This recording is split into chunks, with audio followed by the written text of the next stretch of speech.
Hello, thanks so much for joining me. Debs K here and welcome to my little studio this week.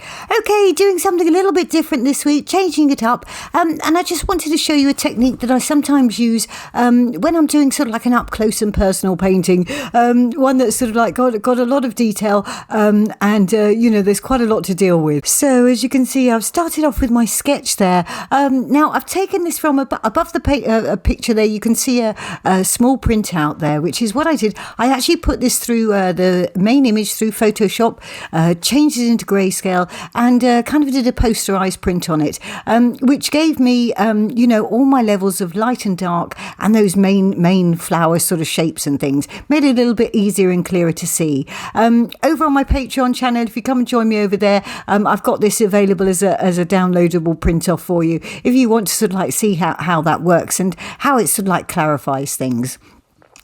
So that's basically where you sort of like joined me, and now you're seeing me going through and using a basic blue pan pastel and putting in that background sky.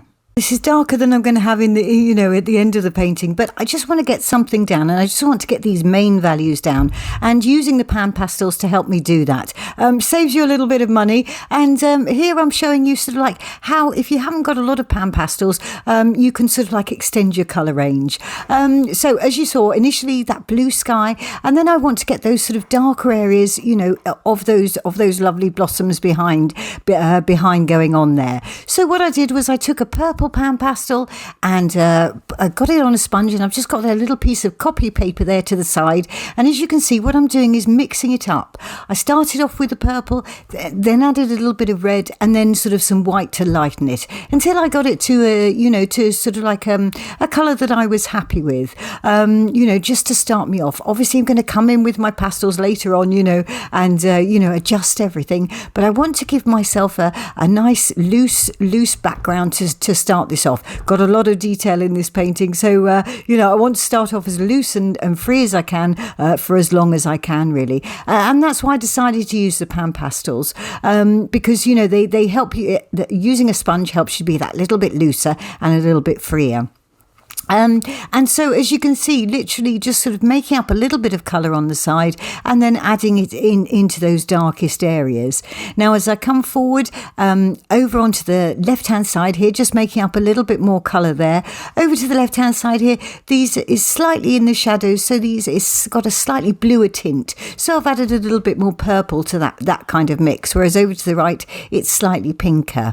Now, obviously, you can sort of make up your colour swatches before you start, or you can just keep adjusting the one you've got, as you're seeing me doing there, a bit like you do with oil paints, really, or acrylics or something like that. You kind of mix them and adjust them as you go, but it doesn't worry me, if the whole thing about it is I don't want a uniform colour, which again is why I'm using the pan pastels, and also I want this nice soft out of focus, and I don't want any hard marks going down at the moment, and the pan pastels help you do that, because using the sponge helps you get kind of like that smoother effect, so you don't, because pastels don't go down evenly, and sometimes you get sort of like marks, and in something like this where you've got lots of subtle levels of light and shade, try and keep it soft and out of focus for as long as you can. And as I say, by not using one solid colour, I've got a mixture going on in any one area,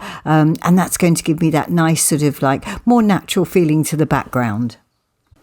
So as you can see, I've got most of those, those sort of darker shades in there now. And really what I'm trying to do, I do actually have the printout on my laptop as well, so that I can see. And I'm really trying to concentrate on those shapes that those dark areas are creating, and, sort of like working my way up the value scale. Now, literally what I've done is I've just added a little bit more white to that colour mix that I had going on. And then I'm coming up to those sort of lighter mid-tones. Looking at the reference photo, seeing where those, where things are starting to change. Now, obviously, this is very loose, and I come back and adjust everything. But this just gives me a base. It covers up that scary white paper, and gets you going in a loose way. To start me off, I'm going to leave the sort of lightest areas. I'm not going to put white down on there. White often tends to look a little bit powdery, a little bit chalky. So I don't want to come up I don't want to end up putting too much white in this mix. This is about as light as I go really on it. And then I'm going to be coming in with some, with some other, with some pastel sticks, to get the colour, just so that we don't get too white and too powdery. But as you can see, just going around, just sort of like, adjusting those areas, really concentrating on where those levels start to change, and not worrying too much about my flower shapes at the moment. It's kind of always a little bit of a balance for me. I mean, some artists will come in and they won't bother with any flower shapes to begin with, and they'll just concentrate on their values. And, that is totally up to you. It's a totally personal choice. For me, I find it a little bit easier to do a bit of both at the beginning, to get my shapes of the flowers and to get, and to get those levels of light and shade in. I just find it easier, but, horses for courses, and there's no right or wrong way to do it.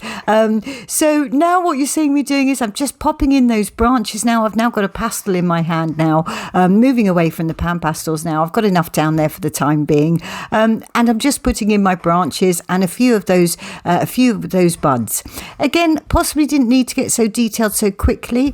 However, the buds for me, they're a good indicator of where those flowers are, because as we put more pastel on, you find that, despite all the wonderful sketch and time I took doing the sketch and whatever, you kind of lose your shapes along the way, with best intentions, but you lose them, and having a few stronger indicators in there helps you sort of like see where you're going a little bit more clearly. As I mentioned earlier, it's quite a complex little scene. Now obviously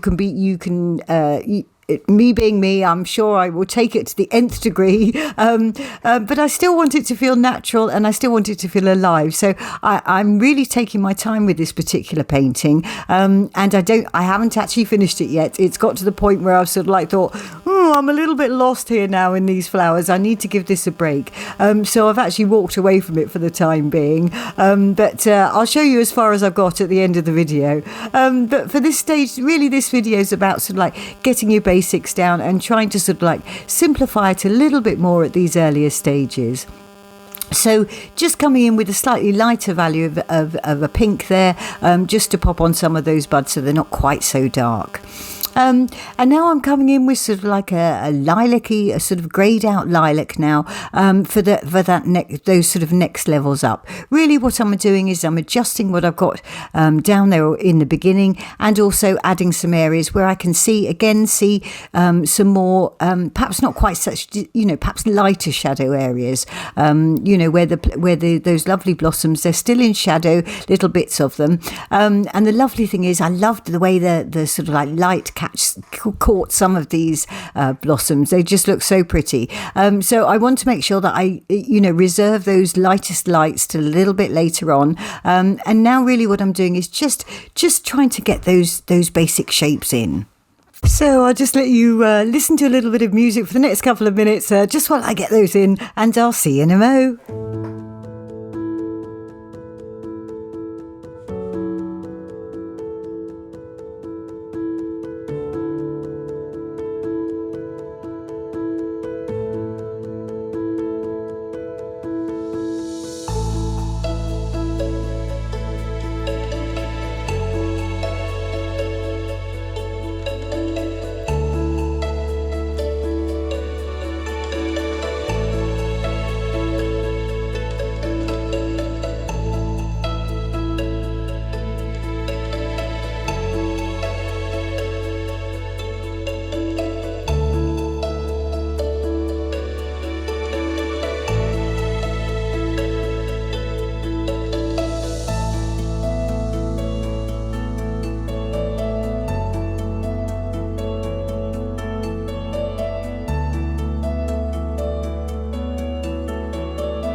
So I've kind of got some good shapes going on there, feeling quite happy with those and the level of colour.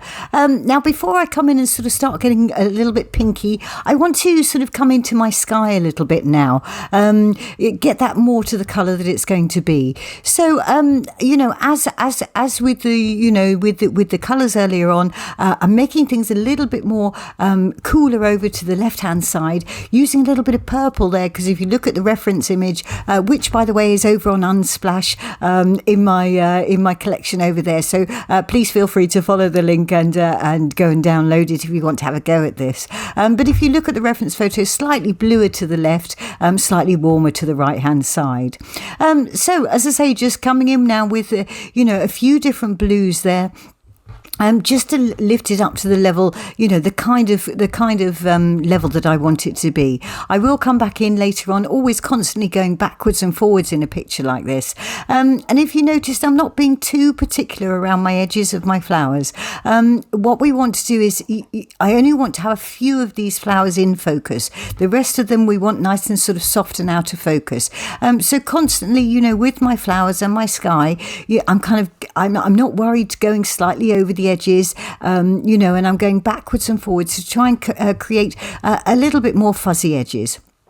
And as you see there now I've got plenty of pastel on that paper. I'm now coming in and softening all that down, just using my fingers. Now you can use a sponge if you want to, but I think at this stage I kind of want to push that into the paper a little bit more. So using my fingers, I can get that pressure a little bit without sort of, lifting off the pastels, which sometimes you can do with a sponge. Obviously, if you're using your fingers, make sure your hands are nice and clean before you start, so you haven't got sort of like too many oils in your fingers, from our natural body oils and things. So I often just give myself, my hands a quick wash with some, hand sanitizer or whatever, because it's got that little bit of alcohol and it'll get rid of all of your oily stuff. Or obviously, alternatively, you can use some, like some surgical gloves or something like that, which a lot of artists do when they work with pastels. That's another topic, and that's again a personal thing. But as I say, try and make sure your hands are nice and clean before you sort of rub in with your fingers. And so now my sort of skies, to the kind of colour that it's going to end up, or thereabouts, the right level of value. That's what I'll say. That's there. So I feel I can come in and put and start putting some lights down now. I wanted to get that sky established first, just so that I can, keep those levels of light and dark, so I don't end up, with my sky too dark or too light. We want to get the right balance there, and that's now that's down, that's given me the information to carry on. Okay, so almost there with this underpainting now. I hope you've enjoyed the video. I hope you've learned something along the way, and you've learned how you can perhaps extend your colour palette, and also, make quite a complex scene, simplify it down a little bit and make it a little bit easier to go forward. Okay, so if you have enjoyed the video, please do give me a thumbs up. Ask me any questions you want to. Always happy to answer any questions. And obviously, if you fancy coming and joining me over on Patreon, I'm over there. My monthly subscriptions start from just €5, or €4 rather, I think, a month. And you can stop and start at any time. And obviously, I've got lots of lovely full-length videos and getting quite a lot on there now. So thanks so much once again for spending some of your time with me. I always appreciate it. I'll take you through, and we've got about another minute or so to run, and I'll take you through. I'll show you as far as I've got so far. But as I said to you earlier, I've decided to put it to one side for the moment, and how long I'll leave it for, I'm not sure. But I often do that in a painting. Sometimes you can get a little bit lost, especially in something like this. And I always find, I have been plenty of time guilty of overworking a painting. So if you find yourself getting a little bit lost, just pop it to the side and pick up another piece of paper and start something else. You'll find then that you'll stop yourself, hopefully, from overworking a painting, because when you come back with fresh eyes, it's amazing, just how different things look, and you suddenly get clarity. So thanks once again. As I say, I wish you a lovely week and happy painting.